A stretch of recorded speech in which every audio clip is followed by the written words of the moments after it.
I got so much motherfucking design on right now. Break it down, bring it back, make it clap. I got 3 old thoughts, new block, where that damn bitches on my line, and you know. Assalamualaikum warahmatullahi wabarakatuh. Perkenalkan, nama saya Yogi Prasetya. Di samping kanan saya Inanda dan di samping kiri saya Marianti. Di sini kami akan menjelaskan tentang sistem koloid.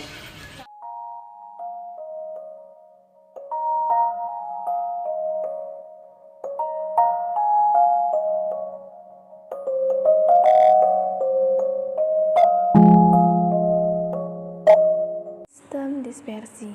Apa sih itu sistem dispersi? Nih ya, oke. Sistem dispersi terjadi apabila suatu zat dicampurkan dengan zat lain, sehingga akan terjadi penyebaran secara merata dari suatu zat ke dalam zat yang lain. Zat yang akan didispersikan disebut fase terdispersi. Sedangkan medium yang digunakan untuk mendispersikan disebut medium pendispersi. Oke, berdasarkan ukuran partikelnya nih, sistem dispersi dibedakan menjadi 3 kelompok, yaitu suspensi, koloid, dan larutan. Ada kolom berikutnya yang terdiri dari larutan, koloid, suspensi. Larutan tidak dapat disaring, koloid bisa disaring hanya dengan membran semi-permeable. Suspensinya bisa disaring. Yang kedua adalah larutan 1 fase, koloidnya 2 fase, suspensinya 2 fase, dan seterusnya. Oke ya, bisa kalian lihat sendiri kan itu. Oke, kita masuk dengan sifat-sifat koloid. Sifat-sifat koloid yaitu ada 8 sifat. Yang pertama yaitu efek Tyndall, yang kedua gerak Brown, yang ketiga absorpsi, yang keempat koagulasi koloid, yang kelima dialisis, yang keenam elektroforesis, yang ketujuh liofil dan liofab, yang kedelapan yaitu kedapan koloid pelindung. 1. Efek Tyndall. Efek Tyndall adalah cahaya yang berhamburan oleh partikel koloid, di mana partikel larutan berukuran lebih kecil daripada partikel koloid. 2. Gerak Brown. Gerak Brown adalah gerak acak dari partikel koloid yang bisa dilihat hanya lewat mikroskop ultra. 3. Absorpsi. Absorpsi adalah proses penyerapan atau tempatnya penyerapan ion oleh partikel koloid karena ukuran luas partikel koloid yang cukup besar. Dengan begitu ion dapat menempel di permukaannya, baik ion positif maupun ion negatif. 4. Koagulasi koloid. Koagulasi koloid merupakan penggumpalan partikel koloid karena koloid mengandung muatan yang dinetralkan. 5. Dialisis. Dialisis adalah pemurnian koloid agar bebas dari ion-ion pengganggu. Contoh pengaplikasiannya dalam proses cuci darah alias hemodialis. 6.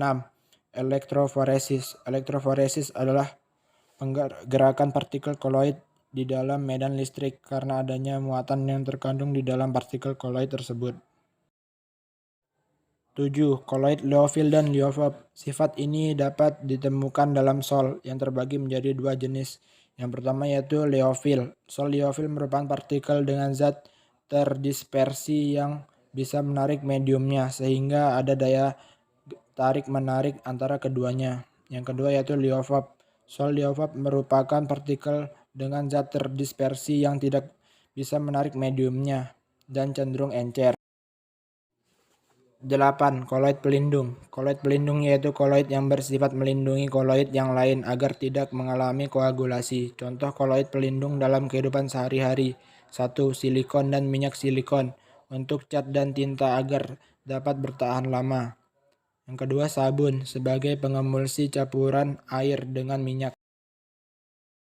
Ada beberapa jenis-jenis koloid seperti A. Aerosol, B. Sol, C. Emulsi, D. Buih, E. Gel. 1. Aerosol. Aerosol merupakan sistem koloid yang berasal dari partikel padat atau cair yang terdispersi dalam gas. Aerosol terbagi menjadi 2, aerosol padat dan cair. Aerosol padat terjadi jika zat yang terdispersi berupa zat padat, contohnya seperti asap dan debu. Sedangkan aerosol cair terjadi jika zat yang terdispersi berupa zat cair, contohnya kabut, awan, parfum, dan hairspray. 2. Sol.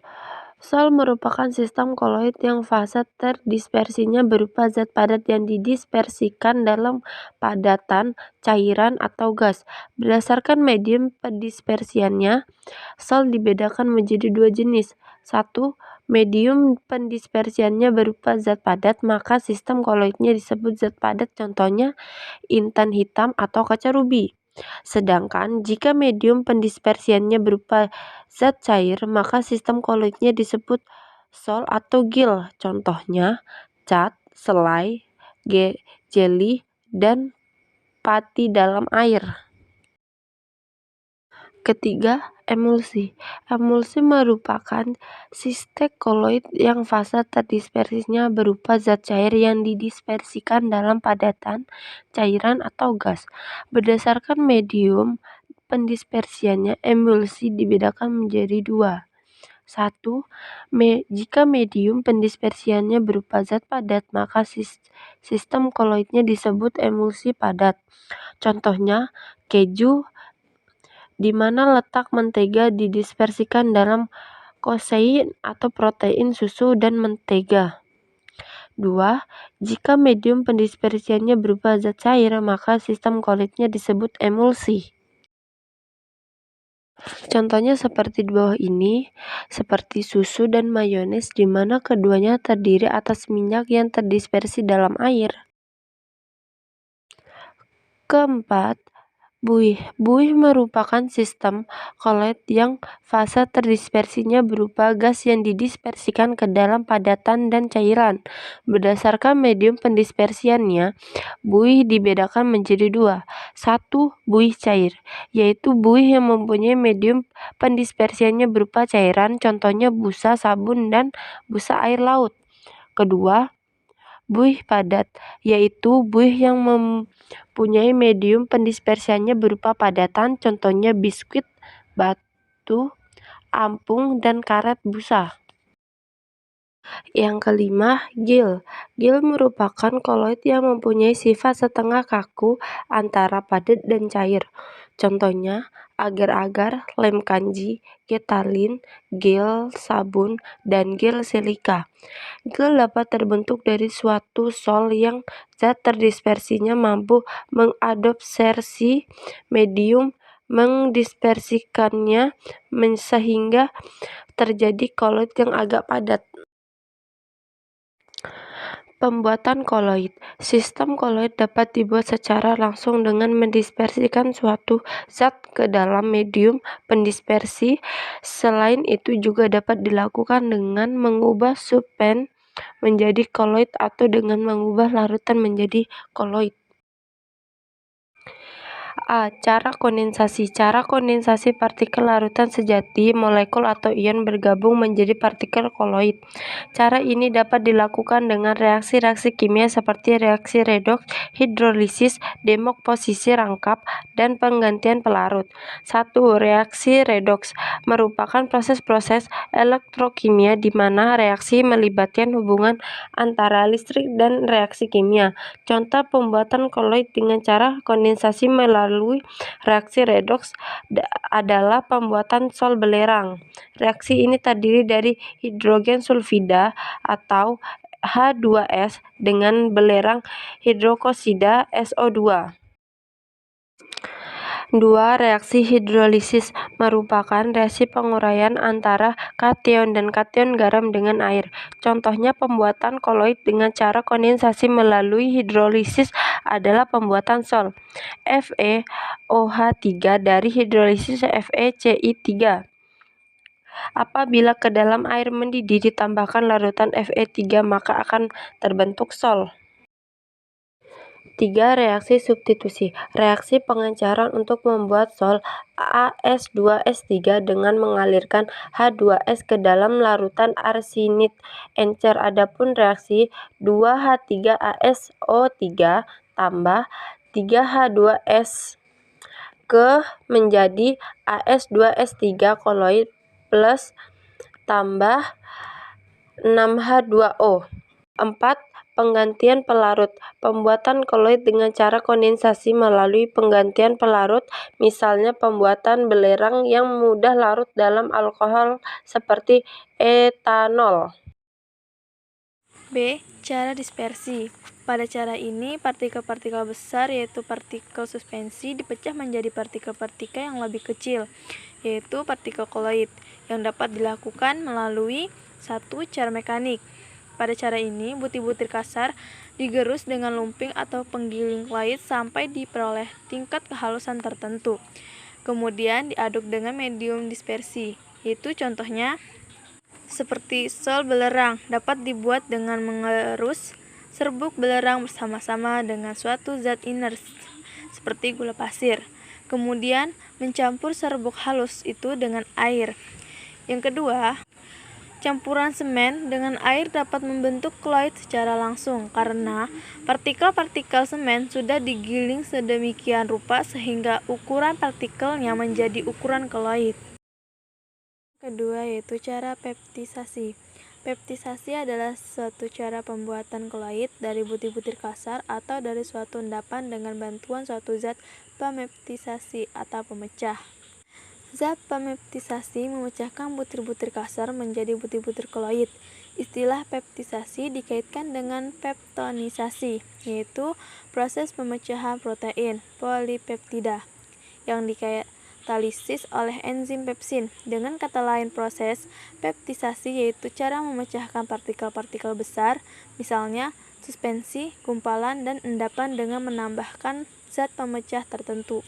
Contohnya, agar-agar dipeptisasi oleh air, nitroselulosa oleh asetat, karet oleh bensin, endapan NiS dipeptisasi oleh H2S, endapan AlOH3 oleh AlCl3.